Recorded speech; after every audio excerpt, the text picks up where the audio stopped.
और हरिद्वार के सिडकुल में हंगामा मचा हुआ है। मजदूरों का आक्रोश थमने का नाम नहीं ले रहा।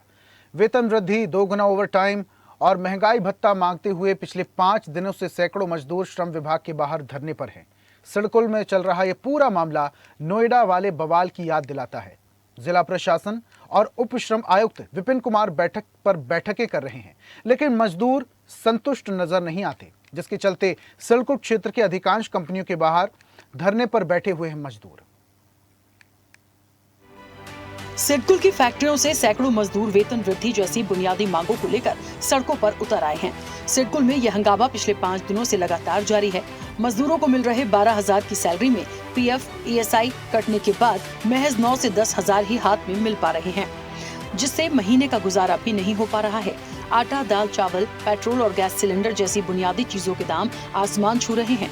उसके बाद भी निर्धारित वेतन मजदूरों को नहीं मिल पा रहा है और कंपनी मैनेजमेंट भी मनमानी पर उतारू है, जिसके चलते आए दिन कंपनी में वर्कर्स के साथ दुर्व्यवहार की घटनाएं बढ़ रही हैं। महिला श्रमिकों का आरोप है कि कंपनी में पूरा पैसा भी नहीं मिल रहा है, साथ ही मजदूरों को मिलने वाला खाना भी महंगा दिया जा रहा है, जिसकी गुणवत्ता पर भी श्रमिक सवाल उठा रहे हैं। बढ़नी चाहिए। जब इतनी मेहनत हो रही है और इतनी मैन पावर है तो बढ़नी तो चाहिए। जब हर जगह बढ़ चुकी है, दिल्ली में सैलरी बढ़ गई तो हमारी क्यों नहीं बढ़ रही? अप्रैल की सैलरी मई में बढ़ के आती, लेकिन इन लोगों ने क्या करा, 500 रुपए बढ़ा दिए और उसमें से भी पीएफ का जोड़ के पता नहीं कैसे कैसे 11,000 रुपए उन्होंने अकाउंट में डाल लिए।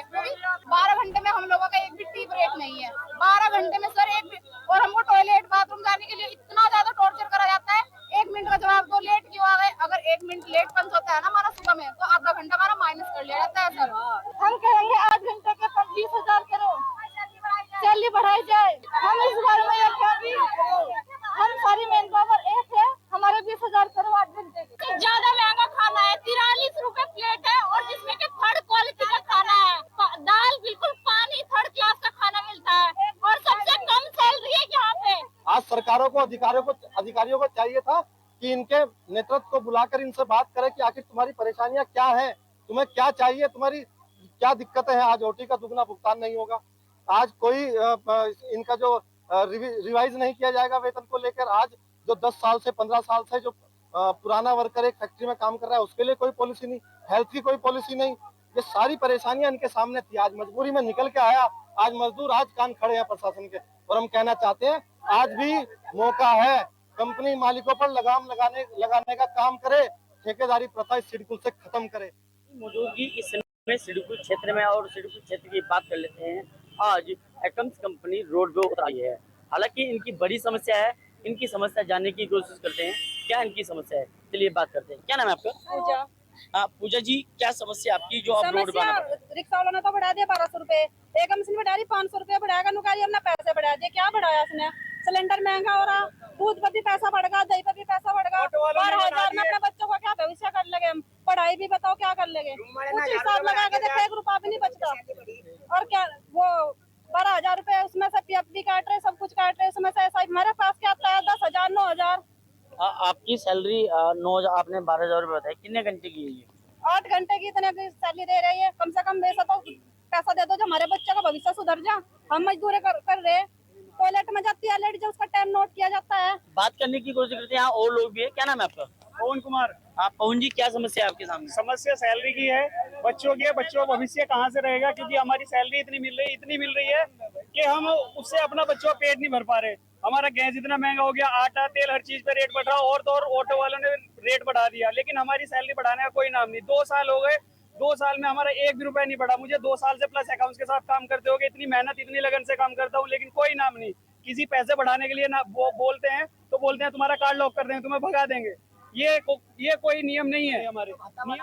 महंगाई भत्ता 2 साल से नहीं बढ़ रहा था, जब 2500 बढ़ाए थे एक बार सरकार ने, उसके बाद अब बढ़ा रहे, वो भी 500 रुपए बढ़ा रहे। 500 रुपए का बढ़ाने का क्या वो है? सिर्फ महंगाई कहाँ से कहाँ चली गई और हम कहाँ से कहाँ हैं। बच्ची का एडमिशन करवाने में 10,000 रुपए लगते हैं, बताओ। चलिए, आपने देखा होगा कि अब सभी कंपनियां, जैसे कि धीरे धीरे ये सिडकुल कंपनियों में, और आपकी बात करते हैं ये एकम्स कंपनी रोड पर है, ऐसे ही सिडकुल में लगातार कंपनियां रोड पर आ रही हैं। और अब देखने वाली बात ये होगी कि शासन व प्रशासन इसे किस तरह से देखता है। हरिद्वार के उप श्रम आयुक्त विपिन कुमार का कहना है कि शासन की ओर से बढ़ाया गया दैनिक वेतन इंजीनियरिंग और नॉन इंजीनियरिंग में अलग अलग है, जिसको लेकर असमंजस की स्थिति कर्मी के बीच में फैली हुई है, जिससे सभी कर्मी सड़कों पर उतर आए हैं। हालांकि स्थिति को संभालने का प्रयास जारी है। कंपनी में श्रमिकों के साथ कंपनी प्रबंधन द्वारा किए जा रहे दुर्व्यवहार को लेकर भी श्रम आयुक्त ने सभी प्रतिनिधियों के साथ वार्ता की और कहा कि कंपनी में किसी भी कर्मचारी के साथ दुर्व्यवहार बर्दाश्त नहीं किया जाएगा।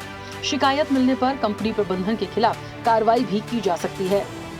अभी पिछले माह ही जो है इंजीनियरिंग और नॉन इंजीनियरिंग के जो वेतनमान है उनमें बढ़ोतरी शासन द्वारा की गई थी, उसको लेकर कंफ्यूजन है, क्योंकि जो इंजीनियरिंग उद्योग है उनका वेतन थोड़ा ज़्यादा है नॉन इंजीनियरिंग उद्योगों की अपेक्षा में, क्योंकि वहाँ हैवी वर्क होता है, शुरू से ही ऐसा चला रहा है।